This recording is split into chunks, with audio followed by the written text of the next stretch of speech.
Hi all NV biology ക്ലാസ്സസിന്റെ 1 minute വീഡിയോയിലേക്ക് എല്ലാവർക്കും സ്വാഗതം. എല്ലാവരും ചോദിക്കുന്ന ചോദ്യമാണ്, ആനിമൽ കിങ്ഡം എങ്ങനെയാണ് ഞങ്ങൾ പഠിക്കുന്നത്? ആകെ കൺഫ്യൂസ്ഡ് ആണ്. അതിലാദ്യം ചെയ്യേണ്ടത് ഫൈലം പോറിഫർ മുതൽ കോർഡേറ്റ് വരെയുള്ള ഫൈലത്തിന്റെ പേരുകൾ പഠിക്കുക എന്നാണ്. നമുക്കൊന്ന് പഠിച്ചു നോക്കാം. ആദ്യത്തെ 3 ഫൈലം പോറിഫറ, നിഡേറിയ, ടീനോഫറ. എളുപ്പമല്ലേ? Porifera, cnidaria, ctenophora. അടുത്ത 2 ഫൈലത്തിന്റെ പേര് പ്ലാറ്റിഹെൽമിന്തസ്, ആസ്കെൽമിന്തസ്. അപ്പൊ 5 ഫൈലം ഏതൊക്കെ? Porifera, cnidaria, ctenophora, platyhelminthes, aschelminthes. ഇനി അടുത്ത 5 ഫലത്തിന്റെ പേര് പറയാണ് അനിലിഡ, ആർത്രോപോഡ, മൊളുസ്ക. ഏതാണ്?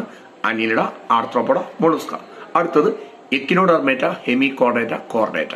അപ്പൊ ഏതൊക്കെയാണ് 11 ഫലത്തിന്റെ പേരുകൾ? Porifera, cnidaria, ctenophora, platyhelminthes, aschelminthes, annelida, arthropoda, mollusca, echinodermata, hemichordata, chordata. ഇവ കോംപ്ലക്സിറ്റിയുടെ അടിസ്ഥാനത്തിലാണ് തരംതിരിച്ചത്. സിമ്പിൾ ജീവികളാണ് ഫൈലം പോറിഫറയിൽ വരുന്നത്. കോംപ്ലക്സ് ജീവികളാണ് ഇതിൽ വരുന്നത്? കോർഡേറ്റിൽ വരുന്നത്. Okay, by.